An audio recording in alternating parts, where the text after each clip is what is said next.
वासुदेवाय।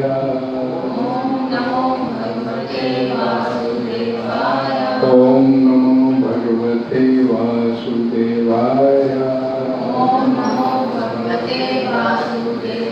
नारायणं नमस्कृत्यं नरं चैव नरोत्तमं देवीं सरस्वतीं व्यासं ततो जयामुदीरये।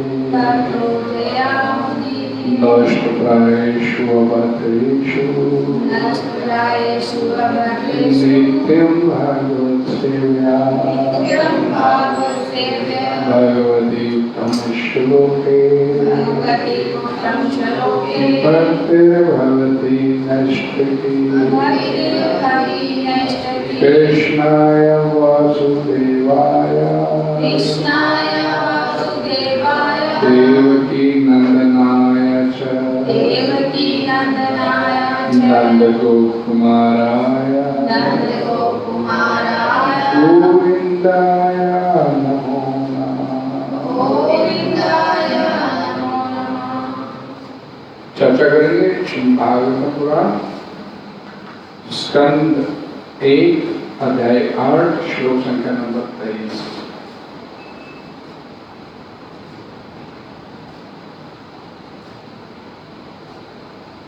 निकल गया श्लोक संख्या नंबर 23। यथा ऋषिकेश खलेन देवकी यथा ऋषिकेश खलेन देवकी कंसेन रुदाधीचरं शुभार्पिता कंसेन रुदाधीचरं शुभार्पिता विमोचितं च सहात्मजाविभो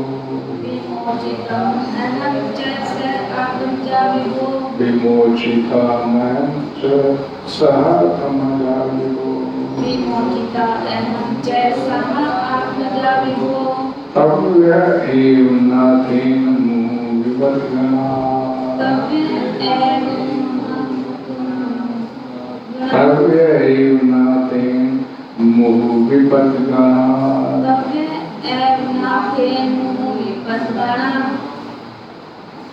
इसका शब्द यथा मानो ऋषिकेश इंद्रियों के स्वामी कलेन इस शालू के द्वारा देवकी श्री कृष्ण की माता कंसेन राजा कंस द्वारा रुद्धा बंदी बनाया गया। अतिचिरम दीर्घ काल तक शुचा अर्पिता दुखी विमोचिता मुक्त किया। हम च मैं भी सद आत्मजा अपने बच्चों सहित विभो हे महान तव्य आप ही के द्वारा नाथीन रक्षक के रूप में मोहु निरंतर विपत्तियों के समूह से। हे ऋषिकेश एक इंद्रियों के स्वामी तथा तीनों के देव, आपने दीर्घ काल तक बंदी गृह में बंदनी बनाई गई और दुष्ट राजा कंस द्वारा स्थाई जा रही अपनी माता देवकी को तथा अनवरत विपत्तियों से घिरे हुए मेरे पुत्रों सहित मुझको मुक्त किया है। हरे कृष्णा बोलेगा। हे ऋषिकेश एक इंद्रियों के स्वामी तथा देवों के देव, आपने दीर्घ काल तक बंदी गृह में बंदनी बनाई गई और दुष्ट राजा कंस द्वारा स्थाई जा रही अपनी माता देवकी को तथा अनवरत विपत्तियों से घिरे हुए मेरे पुत्रों समेत मुझको मुक्त किया है। तात्पर्य द्वारा सरल स्पष्ट है, ध्यान से सुनने की आवश्यकता है। भगवान श्री कृष्ण की माता तथा कंस की बहन देवकी को उसके पति वसुदेव सहित बंदी गृह में रख दिया गया था, क्योंकि दुष्ट राजा कंस को भय था कि वह देवकी के 8वें पुत्र कृष्ण द्वारा मारा जाएगा। उसने कृष्ण के पूर्व पैदा हुए देवकी के सारे बच्चों का वध कर दिया था, किंतु कृष्ण बाल वध के संकट से बच निकले, क्योंकि वे भगवान कृष्ण के पालक पिता नंद महाराज के घर पहुंचा दिए गए थे। कुंती देवी भी अपने पुत्रों में अनेक कष्टों की श्रृंखला से बचाई जाती है, लेकिन भगवान श्री कृष्ण ने कुंती देवी पर कुछ अधिक ही अनुग्रह किया था, क्योंकि उन्होंने देवकी के अन्य पुत्रों की रक्षा नहीं की, न कि कुंती के पुत्रों की रक्षा की। इसका कारण ये था कि देवकी के पति वसुदेव जीवित थे, लेकिन कुंती विधवा थी और कृष्ण के अतिरिक्त उनका अन्य कोई रक्षक न था। निष्कर्ष ये है कि भगवान कृष्ण उस भक्त पर अधिक अनुग्रह करते हैं जो अधिक संकट में होता है। कभी कभी वे जानकर शुद्ध भक्तों को ऐसे संकटों में डालते हैं, क्योंकि ऐसी असहाय अवस्था में भक्त भगवान के प्रति अधिक अनुरक्त बनता है। भगवान के प्रति जितनी अधिक अनुरक्ति होगी, भक्त को उतनी अधिक सफलता प्राप्त होगी। हरे कृष्ण। ओम अज्ञानतिमिरन्धस्य ज्ञानाञ्जनशलाकया चक्षुर्मीलितं येन तस्मै श्रीगुरवे नमः। श्रीचैतन्यमहाप्रभुं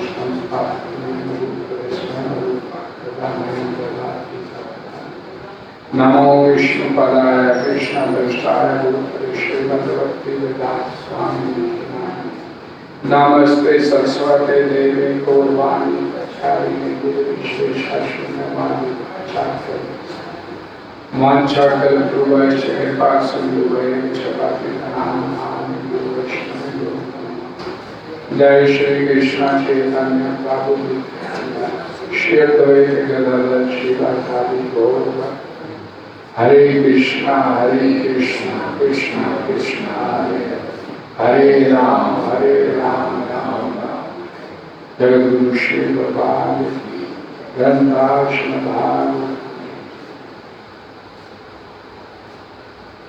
पंखा बंद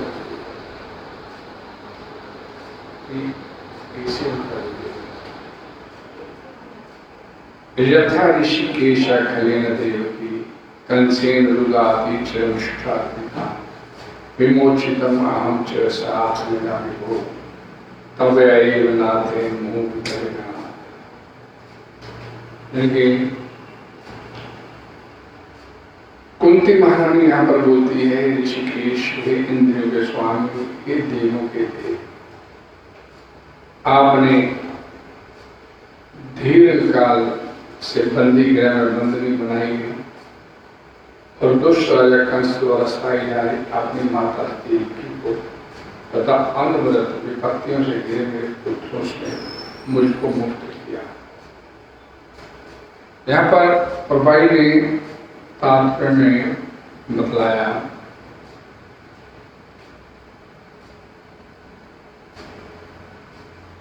बड़े आखिर की लाइनें विचार है। निष्कर्ष ये है कि भगवान कृष्ण उस भक्त पर अधिक अनुग्रह करते हैं जो अधिक संकट में होता है। कभी कभी वे जानकर शुद्ध भक्तों को ऐसे संकट में डालते हैं, तो भी ऐसे असहाय अवस्था में भक्त भगवान के प्रति अधिक अनुरक्त बनता है। भगवान के प्रति जितनी अधिक अनुरक्ति होगी, भक्त को उतनी अधिक सफलता प्राप्त होगी।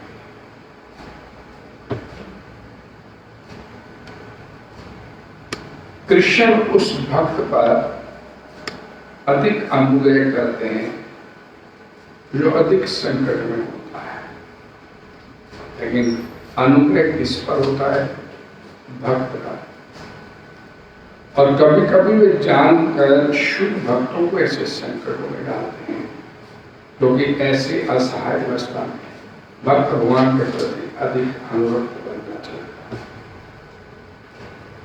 श्रील प्रभुपाद जी जीवन की शुरुआत बहुत काम शुरू किए प्रयागराज, इलाहाबाद, फार्मेसी शुरू किया,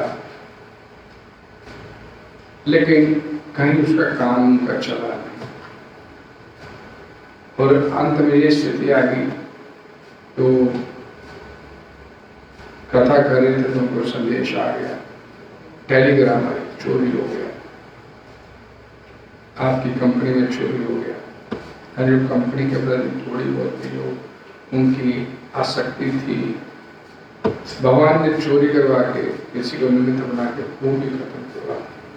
तो इस बात को शिला प्रभुपाद जी लिखे कि जैसे उन्हें कथा अभ्यास आसन के लिए टेलीग्राम मिला कथा समाप्त करने के बाद कि कंपनी में चोरी हो गया, तो उस समय उन्होंने एक श्लोक बोला भागवतम का 10वें स्कंद का, जैसे हम अनुग्रामी हरिष्य तत्धनुषनाश, जिसके ऊपर मैं कोई विशेष कृपा करता हूँ तो जो कुछ उसके पास होता है धीरे धीरे मैं उसका हरना शुरू करता हूँ, वापिस लेना शुरू करता हूँ। तो श्रील प्रभुपाद जी को जब पूरी तरह से, जब घर में भी बिजनेस नहीं चला, काम धंधा नहीं चला, पैसे की तंगी हो गया, तो जब घर में आए तो जो वो अपनी भक्ति करते थे उन्होंने श्रीमद् भागवतम भगवद गीता का लिखा था, अनुवाद किया था। तो उनकी पत्नी ने उनके लिखे हुए इतनी मेहनत को उन्होंने रद्दी वाले को बेच दिया, उसके बदले में चाय और बिस्कुट मंगवा दी।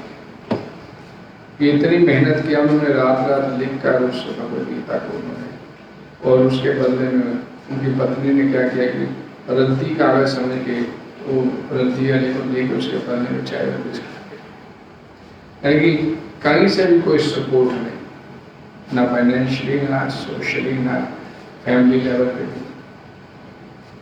तो फिर भगवान क्या बोलते कि यहाँ पर बोला गया कि इसलिए वो करते हैं ये सारा कुछ कि वो सभी तरफ अपनी जो आशाएं जो लगा के बैठा है भक्त मेरा, वो सारी आशाओं पर पानी फेर जाए और फिर ये मेरी तरफ अनुरक्त हो, मेरे में लगे आके। तो ये भगवान विशेष कृपा, क्योंकि आए संसार में हम इसीलिए हैं भगवान के साथ जुड़ने के लिए, वापस अपने घर जाने के लिए प्रयास करें। तो पूरा व्यवस्था भगवान कर देते हैं अपने भक्तों को, मतलब अपने साथ जोड़ने के लिए सारी व्यवस्था भगवान करते हैं। तो ये हम सोचते हैं हमारी क्या स्थिति होती है, जो संसारिक लोग होते हैं कि ये भी था, भगवान क्या किया, भगवान ने हमारे साथ इतना नुकसान करा दिया, ये चोरी हो गया ये। लेकिन वो प्रभुपाद जी बोलते हैं कि जिससे हम अनुग्रामी ऋषि तत्धनुषनाश, मैं विशेष कृपा करता हूँ से वापस लेना शुरू। तो ये सिर्फ एक भक्त इस बात को समझ सकता है। देखिए जब कोई कृपा करनी होती भगवान ने तो दो प्रकार से कृपा होती है। आज इस बात को ध्यान से समझिएगा। एक कृपा तो भगवान भक्तों के ऊपर डंडा भी चलाते हैं, जैसे आपको कभी कभी वे जानकर शुद्ध भक्तों को ऐसे संकटों में डालते हैं, क्योंकि ऐसे असहाय अवस्था में भक्त भगवान के प्रति अधिक अनुरक्त बनता है, डंडा भी चलाते हैं। चोरी करवा दिया है तो घर का सदस्य चला गया छोड़ के, कैसे भी मतलब वो एक तो तरीका जो था भगवान का, जब हम प्यार से नहीं मानते तो हम डंडे का इस्तेमाल करते, क्योंकि भगवान हमारा हित करना है। पिता अपने पुत्र को स्कूल भेजता है तो पुत्र जाना नहीं चाहता, लेकिन पिता को मालूम है कि इसको स्कूल भेजने से इसका हित होगा, तो वो डांट से डपट से थप्पड़ मार के उसे स्कूल भेजता है। तो इस तरह भगवान भी वास्तव में हमारे पिता हैं, तो हमारा हित समझते कि हमारा हित किसमें है। हमें पहले तो बुरा लगता है यार ये कैसे हो रहा है, कैसे होना नहीं चाहिए, लेकिन भगवान हमारे वास्तव में हमारे हितैषी है। सुहृदय सर्वभूतानां तो डंडे से मार के कैसे भी हो हम लोगों को इस रास्ते पर चलाने का प्रयास करें। और एक विधि क्या होती है कि आपकी थोड़ी सी इच्छा है भगवान की तरफ चलने की, भगवान की तरफ चलने की थोड़ी सी इच्छा है, आपकी आसक्ति है सत्संग में बैठने की, तो भगवान ये दूसरा तरीका है, ये प्रेम वाला तरीका है। तो जैसे जैसे आपके अंदर भगवान की कथा सुनने की अपनी पूर्व भक्ति में कार्यों के चलते उसके अंदर उत्पन्न होती है, तो हमारे अंदर इधर चलने की इच्छा होती है, हम भगवान की कथा में बड़ी रुचि लेते हैं। देखिए बच्चा आया है, ये डेली आता है, सुबह भी आएगा भगवान के मंदिर में माथा टेक जाएगा, बैठता है, सुनता है, तो भगवान हृदय में बैठे हैं। हम भगवान की तरफ क्यों नहीं चलते? सबसे पहला कारण क्या होता है भगवान की तरफ नहीं चलने, कि हमारी संसारिक भोगों में रुचि होती है। हम सोचते हैं कि भगवान की तरफ चलेंगे तो जो भोग ऐसा मुझे छोड़ना पड़ेगा, और इट्स ए फैक्ट कि मतलब आप ये नहीं कि एक जेब में आपकी भगवान रखो और एक जेब में संसार को रखो, दोनों साथ में चलेंगे, या संसार के साथ जुड़ो या भगवान के साथ, ये नहीं कि दोनों साथ चलेंगे। तो दोनों साथ चलते हैं, ये भी होता है, तो भगवान की विशेष कृपा होती है। तो ये विशेष कृपा की मैं बात कर रहा हूँ आपसे। आज सुबह का भागवतम का श्लोक क्या था, किसी को याद है? श्रीमताम स्वकथा कृष्ण पुण्य श्रवण कीर्तन।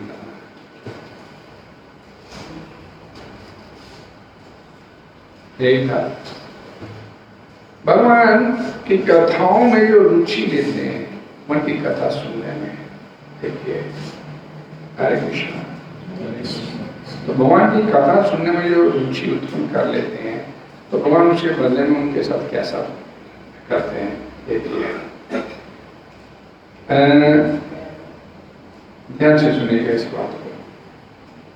हरे कृष्णा कृष्णा कृष्णा हरे राम श्रीमतां स्वकथा कृष्णा पुण्य श्रवण कीर्तना हृदयंतस्थो हरिभद्राणि विदुनोति सुहृत्सुधा। जिन्होंने भगवान की कथा को सुनने में अपने अंदर रुचि उत्पन्न कर लिया, जो प्रेम से भगवान की तरफ चलने लगे, तो भगवान क्या करते हैं उनके साथ? हृदयंतस्थो ही अभद्राणि, जो उसके हृदय के अंदर भोगने की जो कामनाएं हैं, जो इच्छा है, भौतिक भोगों को भोगने की जो इच्छाएं हैं, अंदर से उनको मिटाना शुरू कर देते हैं अपने आप, उनसे कुछ छीनते नहीं है। अब प्रहलाद महाराज थे, तो प्रहलाद महाराज भाई मैं उनको भगवान ने जो हिरण्यकश्यप को मारने के बाद सिंहासन पर बैठाया, तेरे अंदर भोगने की जो वो है ना, तेरे अंदर कुछ गर्व नहीं उत्पन्न हुआ कि मैं इतना। ध्रुव महाराज को भी क्या बोला है कि निश्चिंत होकर भोग, मैं तेरे को भोगने की पूरी वो दे रहा हूं। तो दोनों स्थिति में अब वो ध्रुव महाराज जो है, उनके अंदर भगवान को देखते ही अंदर ललक पैदा होगी, ये ऐसे भगवान मैं तो इनके मांगने के लिए आया था, ये तो मेरे को मांगने की आवश्यकता नहीं, मेरे को यही भगवान ही मिल गए तो वो क्या चाहिए मेरे। तो अंदर आसक्ति अनुरक्ति पैदा हुआ भगवान के प्रति, तो भगवान भी उसके अंदर भोगने की इच्छा, भोग की इच्छा खत्म कर देते हैं। भोग हैं लेकिन अंदर से अटैचमेंट। बोले राजा जनक विदेही थे, विदेही का मतलब कोई भोगों में आसक्ति नहीं थी, देह में आसक्ति नहीं थी। देही का मतलब देह में कोई आसक्ति नहीं थी उनके। तो भगवान भोगने की, क्या बोले, उस भक्त के हृदय से भौतिक भोग की इच्छा को खत्म कर देते हैं। किनके? जिसने उनकी कथाओं को सुनने में रुचि उत्पन्न कर दी। भाई मेरे को तो सत्संग में जाना है, बैठना है, भगवान देते हैं, उसको देते भी हैं, लेकिन उसके अंदर ललक नहीं होती भोगने की, मैं भोगना है। सब कुछ होते हुए भी, सब कुछ होते हुए भी पापा जी क्या बोलते हैं कि सबसे बड़ा सन्यासी किसे बोलते हैं? वो गृहस्थी जिसके पास भगवान ने सारी सुविधाएं दे दिया, लेकिन फिर उसके मन में भोगने की इच्छा है। वो सन्यासी से भी बड़ा व्यक्ति है। सन्यासी तो छोड़ के जाता है साल को, लेकिन गृहस्थी जिसके पास सारी कुछ सुविधाएं हैं, लेकिन उसके अंदर भोगने की आसक्ति नहीं, क्योंकि भोगने की, भौतिक भोगों को भोगने की जो हमारी आसक्ति की वजह से ही हम इस संसारिक बंधन में फंस गए और निकलना नहीं चाहते, छोड़ना पड़ेगा, देना। अरे भाई, जब आप एक ध्यान से बात समझिए, आप नहीं छोड़ोगे, नहीं चलोगे भगवान की तरफ, और कोई छोड़ना पड़ेगा तो छोड़ेंगे नहीं, वो डंडे से छुड़ाएगा। एक दिन तो छोड़ेंगे ना, फिर सर्वहारा च मृत्यु हम, सभी जीवों की मृत्यु में, तब भी तो छोड़ेंगे, तब भी तो जब तक उनकी होगी आपकी, तो पहले छोड़ दें। जीते जी मुक्त अवस्था प्राप्त कीजिए, जीते जी। मरने के बाद मुक्ति किसने देखी? जीते जी मुक्त अवस्था में सब कुछ है, लेकिन अंदर भोगने की आसक्ति।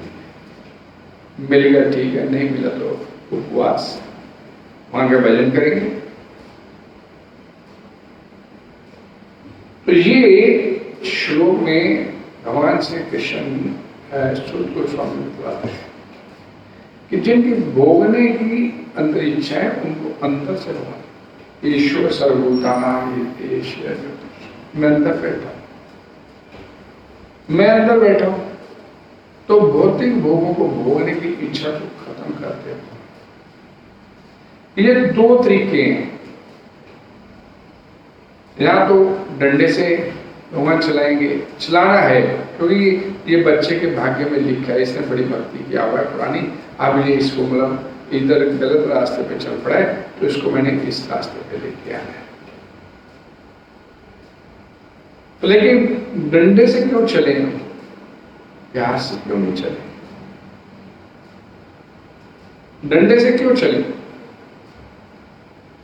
जो डंडे से चलने वाले भक्त कामयाब होते हैं, वो भगवान के नित्य पार्षदों में से गिनती होती है। प्रहलाद महाराज है, नहीं खूब डंडा चल रहा है उसके ऊपर, लेकिन वो विचलित नहीं हो रहा।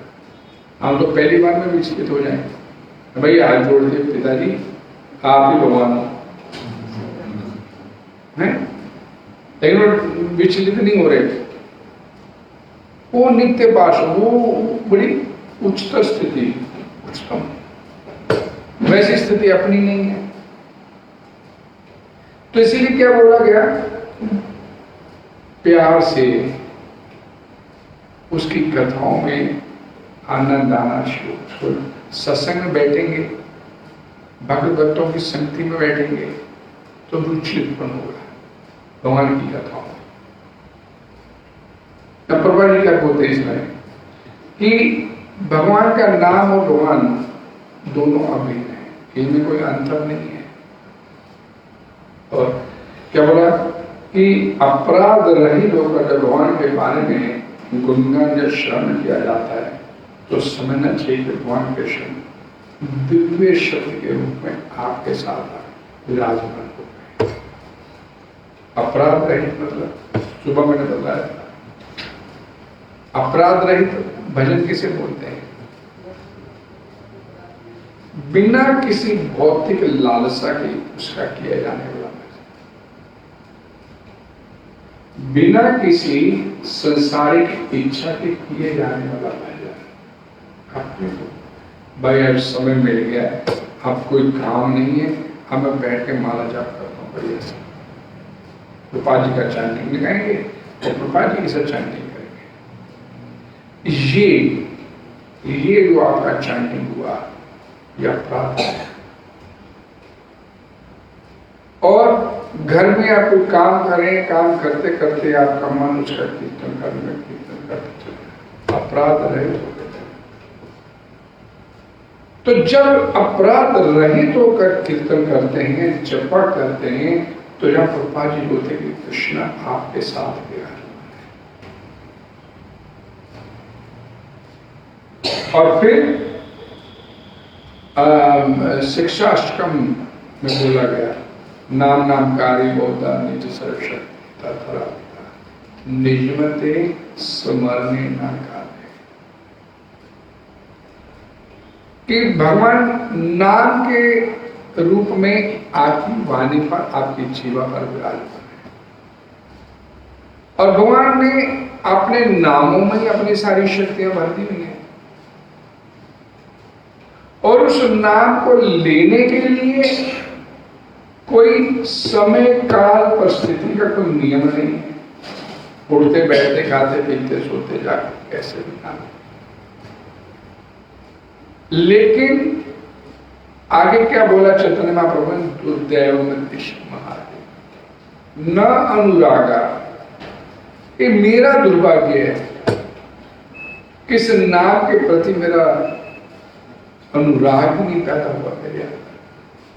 भगवान तो पूरी होलसेल में कृपा किए और मैं उसका 1% भी लेने के लिए मेरा दुर्भाग्य है। मैं संसारिक काम को तो प्रथम तरजीह देता हूं कि ये पहले करना मेरे को, कथा सत्संग बाद में, वो बाद में। ये मेरा दुर्भाग्य है। और क्या बोला कि सारी सुविधाएं देने के बावजूद भी भगवान द्वारा हम भगवान की शुद्ध भक्ति प्राप्त कर सकते हैं, लेकिन इतनी फैसिलिटेट कर रहे हैं भगवान, उसके बाद वो सुन तैयार नहीं। और भाई ने यहाँ पर एक बहुत सुंदर लिखा था, आज सुबह भी इसके ऊपर चर्चा किया, कंचनी कामनी कीर्ति, 3 चीजें हैं जिनमें पूरी दुनिया उलझ के बैठी।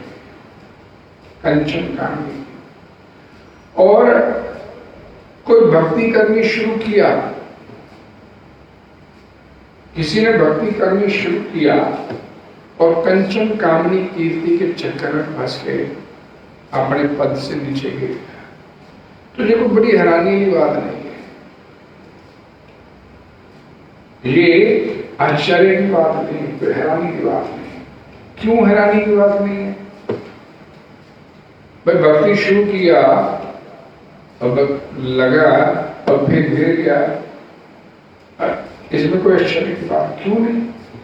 क्योंकि जीवात्मा अनंत काल से इस माया के संसार से जुड़ा हुआ है, माया से जुड़ा है, और अनंत काल से इस माया को भोगने की प्रवृत्ति उसके अंदर बनी हुई है। और प्रभुपाद जी बोलते हैं कि कोई व्यक्ति अनंत काल से जुड़ा हुआ है, अगर वो अपने पद से गिर गया तो कोई हैरानी की बात नहीं है, और ना ही वो उसे आप ये सोचिए कि वो गिर गया तो ये तो ऐसे ही, और फिर भजन करेगा, भगवान उसको संभाल लेते हैं। मैंने बोला ना कि जो जिसके अंदर रुचि विकसित हो गया, एक बार लग गया, नाम का स्वाद आ गया, वो भगवान का नाम जब करता है, भगवान की कथा सुनने में रुचि हो गया, वो गिर गया, तो भगवान उसे संभाल लेंगे। कुछ गिरने में नहीं, गिर गया तो कोई दिक्कत वाली बात नहीं है, हैरानी वाली बात नहीं है कोई, क्योंकि अनंत काल से जुड़े हुए थे तो गिरावट हो गया, कोई ऐसी बड़ी बात। बड़ी बात तो ये है कि वो टिका हुआ है, इसके बावजूद भी वो टिक गया, फिर भी लगा हुआ है, ये हैरानी की बात है। ये हैरानी की बात नहीं गिर गया, छोड़ गया, बत्ती जोड़ गया, चला गया ना, हैरानी की बात ये कि फिर भी टिका हुआ है, ये हैरानी की बात है।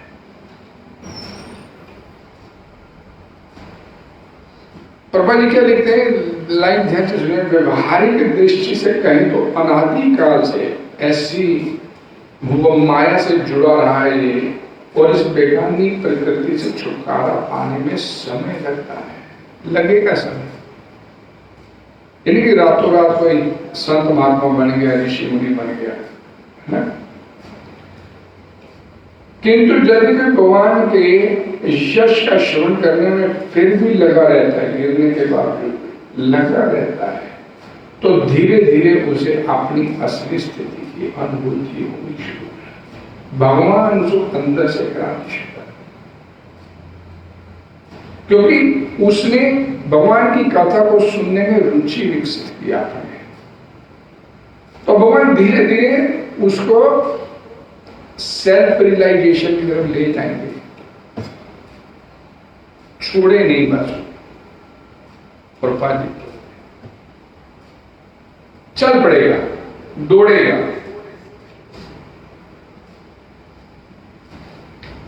तो धीरे धीरे उसे अपनी असली स्थिति की अनुभूति हो जाती है। भगवत कृपा से ऐसे भक्तों पर प्रचुर शक्ति प्राप्त होती है, जिससे वह भक्ति में आने वाले विघ्नों से अपनी रक्षा कर सकता है, छोड़े नहीं। अपनी भक्ति को जैसे चल रही है उसको एज इट इज लाता है। क्यों? क्योंकि ये दूसरा रास्ता मैंने बोला, पहला रास्ता डंडे वाला, दूसरा रास्ता ये प्रेम से अगर भगवान की कथा सुनने में भगवान के उसमें लगा है।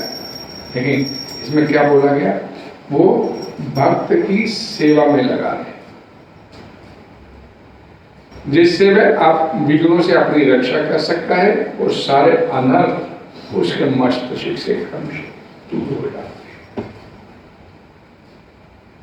हैं। ये विधि है। पहली विधि हरिष्ये तत् धनम शनाशना, भगवान ने धंधा चलाया, चोरी करवा दिया, वो करवा दिया। ये दूसरी स्थिति, भगवान प्रेम से, भगवान की जो कथा कीर्तन जपा प्रेम से करता तो भगवान उसके हृदय में बैठे थे, प्रेम से उसकी रुचि को विकसित करते रहते। ये स्थिति है। और इसे एक बात और, भगवान के धाम में अगर जाना है, इस संसार को छोड़ के भगवान के धाम बैक टू गॉड है, हम जाना चाहते हैं, तो वो तब तक नहीं जा सकता जब तक वो अपने पापों के फलों से मुक्त ना हो जाए। एक भी पाप उसका शेष है तो भगवान के धाम में प्रवेश नहीं कर सकता। और पाप हम करते क्यों हैं? भौतिक भोगों को भोगने की जो इच्छा है उसके पास पाप। ये पाप ये अगर हमने भौतिक भोग को अपने स्तर पर भोगने का प्रयास किया। पाप की डेफिनेशन भगवद गीता में वहां क्या बोलते हैं, उजंते थे तू अहम पापा ये बचंती तू आप करना। अपने लिए अपनी इंद्रिय तृप्ति के लिए करेगा तो पाप हो जाएगा, और वही काम तू भगवान की सेवा के लिए करेगा तो तेरे कर्म बंधन से निकलने का कारण बनेगा। और हमारा अमूमन हमारा जो जीवन होता है अपनी इंद्रिय तृप्ति की ओर लक्षित होता है।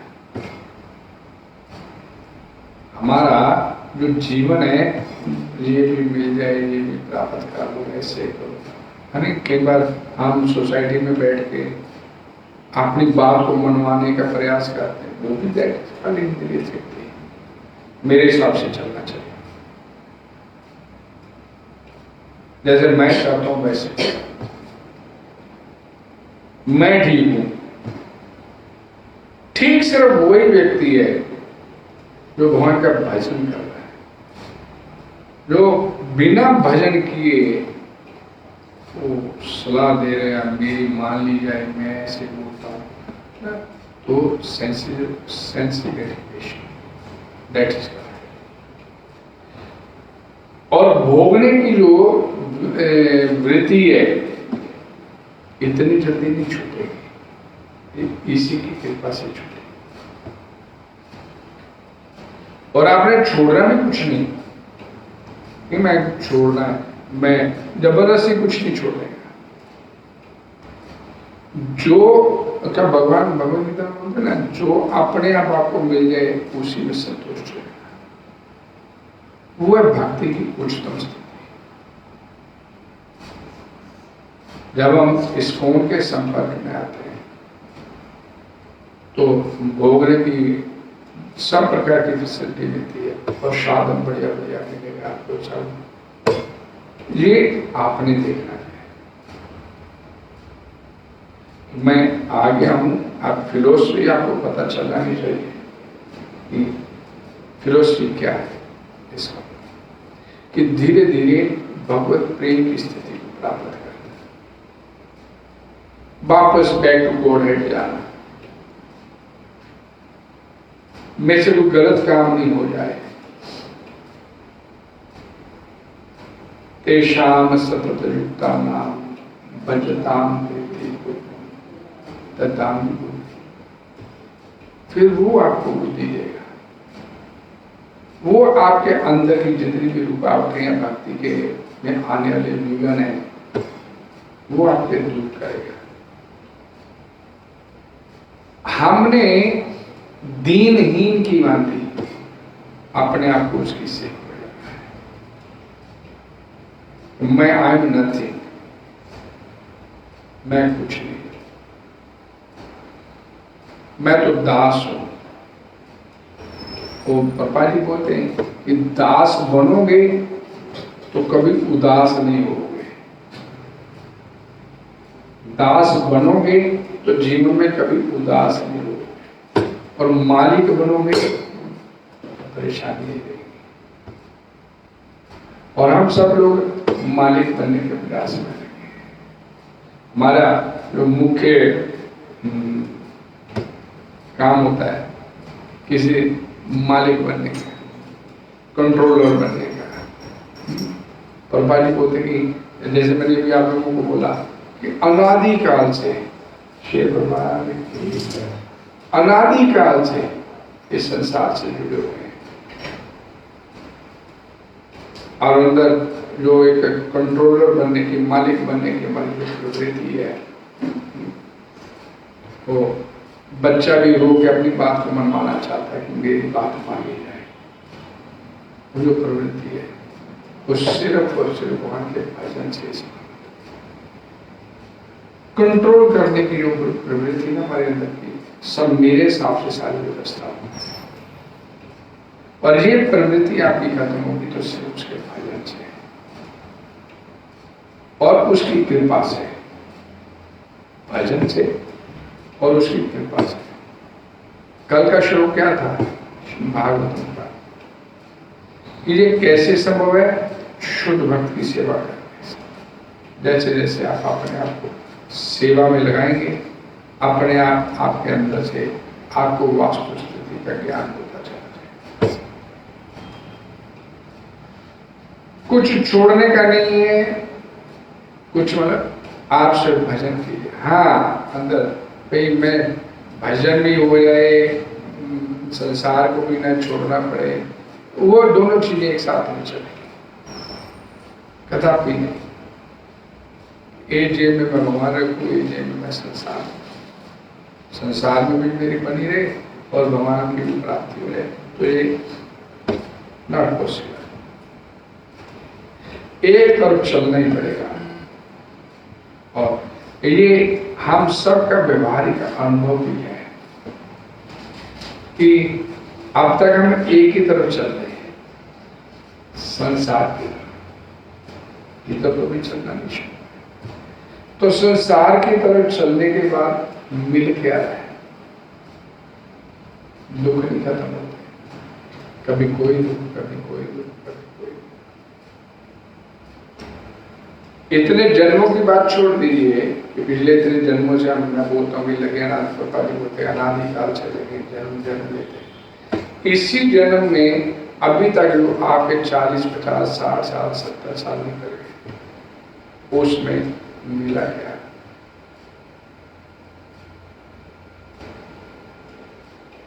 तो अब तो इधर चल के देख,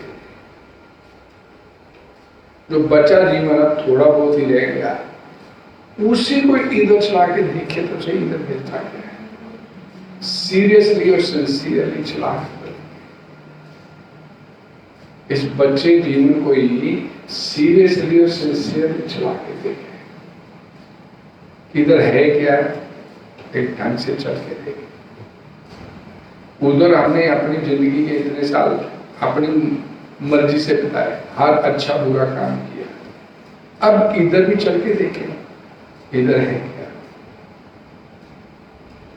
लेकिन दिमाग में वही रहती स्थिति कि भौतिक भोग ये सब मेरी मर्जी नहीं चलेगी। अभी जब मर्जी करते खाना शुरू कर देते हैं, जब मर्जी करते सो जाते हैं, जब मर्जी करते छुप जाते हैं। तो यह कंट्रोल्ड लाइफ, इधर चलेंगे तो कंट्रोल्ड लाइफ, अनकंट्रोल्ड।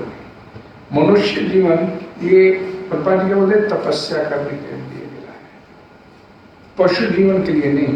आहार निद्रा भाग्य तुमने लगा है, वो उसके लिए नहीं। ये जो मनुष्य जन्म मिला है इसे तपस्या करने के लिए, तो तपस्या ही करनी चाहिए। मैंने आज बोला था, कल बोला था कि वन लाइफ फॉर कृष्णा। अब एक लाइफ तो नहीं दिया, जो अब बची हुई है वो ही दे दे। 100% गारंटी है काम हो जाएगा। बैलेंस इतना थोड़ा सा जो रह गया जीवन, इसको भी देने से आपका काम हो जाएगा। 100% गारंटी इधर। स्वल्पम अपेस्य धर्मस्य त्रायते महतो गया।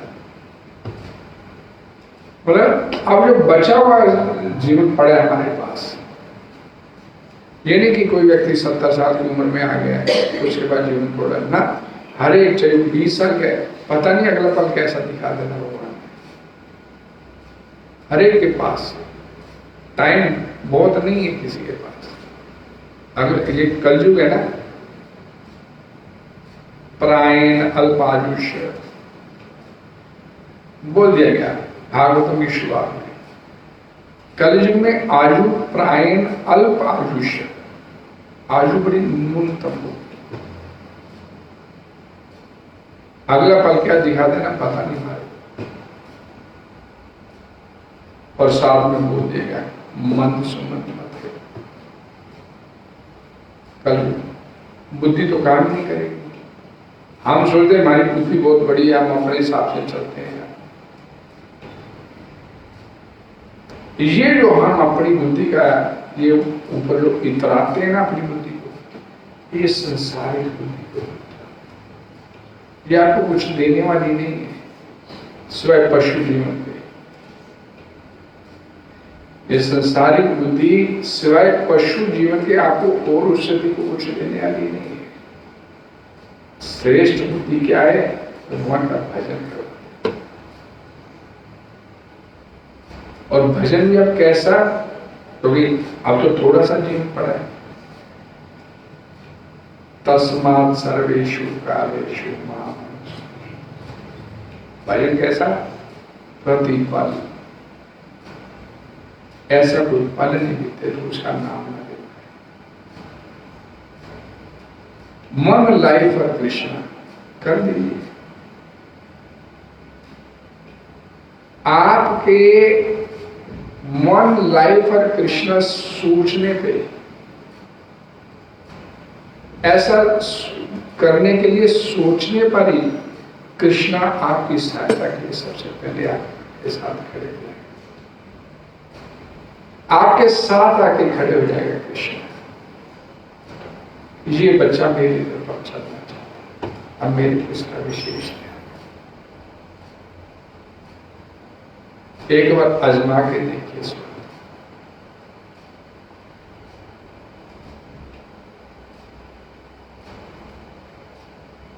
बार बार जन्म लेते हैं, बार बार मरते हैं, इससे तो निकलने का प्रयास करें।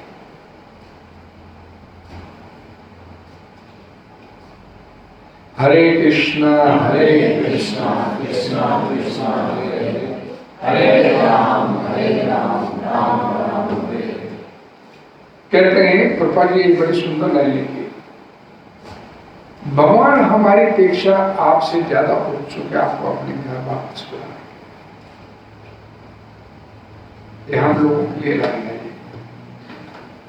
कि हम भगवान के घर वापस जाएं, वो ज्यादा उत्सुक हैं हमारे से, हम नहीं उत्सुक हैं। हम में से कोई भगवान के धाम जाना चाहता है क्या? बोले कोई नहीं जाना चाहता, क्योंकि सबसे पहली कंडीशन क्या है, मैं हमेशा बोलता हूं कि भगवान के धाम जाना है तो मरना पड़ेगा, ये शरीर छोड़ना।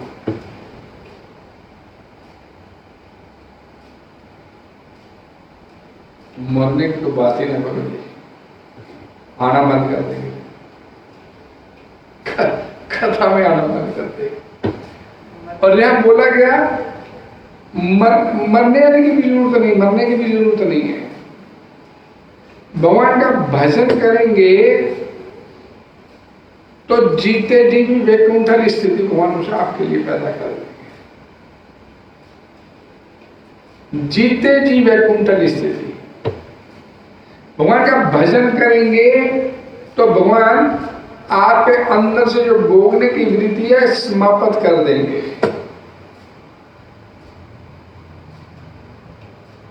आप अपने मेंटली प्रिपेयर हो जाएंगे, यार शरीर छूटे तो भगवान के घर वापस चले। बोली श्रीमद् भागवतम पुराण में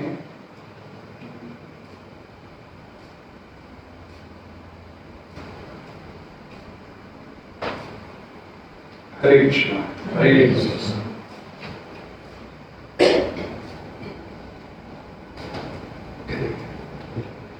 कृष्ण उस भक्त पर सबसे अधिक अनुग्रह करते हैं जो अधिक संकट में होता है। संकट भक्तों पर क्या आएगा?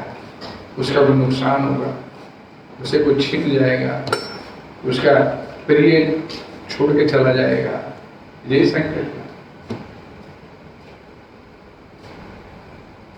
लेकिन भगवान अपने भक्तों को जानबूझकर ऐसे संकटों में डालते हैं। इस संसार के प्रति सुख मिलता है जीवन में तो भगवान की कृपा होती है, और जब जीवन में दुख आता है तो भगवान की अति कृपा होती है। दुख आने का मतलब भगवान ने अब आपको याद कर दिया, अब भगवान की नजर में आ गए।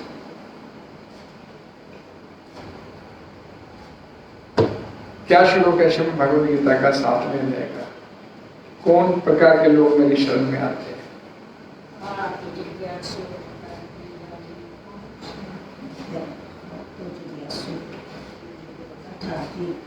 आर्त, सबसे पहले आर्त। देखिए भगवान बोलते हैं कि जो दुखी व्यक्ति होता है सबसे पहले मेरी शरण में आता है। अब इसका सिंबॉलिक समझिए इसको कि दुख उसकी मर्जी में थोड़ी आएगा, उसकी मर्जी में पत्ता नहीं हिलता, आपके जीवन में दुख कैसे आ जाएगा? उसने दुख पे, यानी कि आप वो इस वक्तव्य को समझिए कि अब आप भगवान की कृपा दृष्टि में आ गए हो, भगवान अब आपको अपने साथ जोड़ना चाहते हैं। और वो हमारा दुर्भाग्य है कि दुख आने के बाद फिर भी उसकी तरफ नहीं देखे,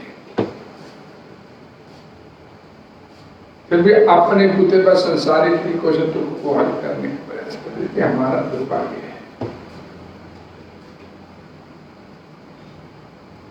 अब तो दुख आ गया, उसके भजन में लग जाना चाहिए, अच्छे से भजन करना, भगवान की नजर में आ गए, अब खूब अच्छे से भजन। प्रहलाद महाराज के जीवन में प्रतिदिन प्रतिपल दुख आ रहा है, और जितना जितना दुख आ रहा है उतना उतना उसका भजन बढ़ता चला जाता है। जितना जितना दुख आ रहा है उसके जीवन में उतना उतना उसका भजन बढ़ता चला जा रहा है। ये है भजन की महिमा, ये है उसके गुणगान की महिमा, ये स्थिति अपने अंदर लेके आ। और हम इस संसार में इन छोटी छोटी बातों को लेकर अपना समय खराब करते हैं, क्योंकि ऐसी असहाय अवस्था में भक्त भगवान के प्रति अधिक अनुरक्त होता है, और जितनी अधिक भगवान में अनुरक्ति होगी उतनी अधिक सफलता होगी।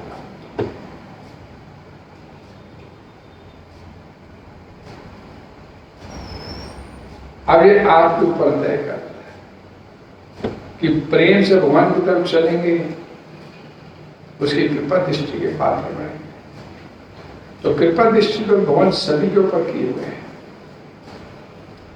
भगवद गीता तो सभी के पास है, भगवान की कृपा से ही है।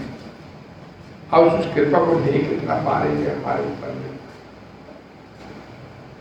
कृपा दृष्टि और सभी के ऊपर किए हुए हैं। भगवद गीता ऐसा कोई व्यक्ति नहीं मुझे कहने मेरे बारे में भगवद गीता ही नहीं, और भगवद गीता को कितना आप हाथों हाथ लेते हो, ये आपके अपने ऊपर निर्भर। आते हैं, बैठे, सुने, चले गए, कुछ प्राप्त नहीं किया तो जीवन व्यर्थ चलता चला।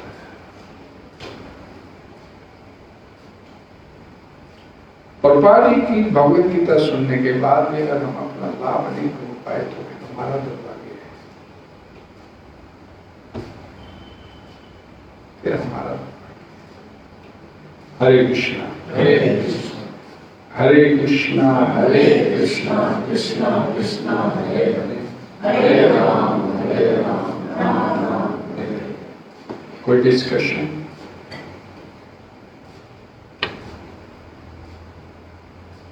कोई सवाल? मैं बिल्कुल गैप डाल देता हूँ, तो मेरा कई बार क्या होता है, जैसे आपका मैंने श्लोक अगर पढ़ना है ना, मैंने क्लियर है तो मैं 16 बार जप कर लेता हूँ घर में। तो आपको ये होता है माया नहीं, मैंने तो नहीं कहा नहीं है, मैं आपके पीछे क्लियर करना चाहता हूँ अपनी, मैं रेगुलर नहीं, ये शंका दूर करो मेरी। मैं जैसे आपने एक घंटा यहाँ लिया, मुझे पता है आप 4 बजे, मेरा ध्यान थोड़ा इस तरफ है। आपने अभी तक मेरी कथा को नहीं सुना नहीं। मैंने आपको भी एक बात बोली थी, अनुवाद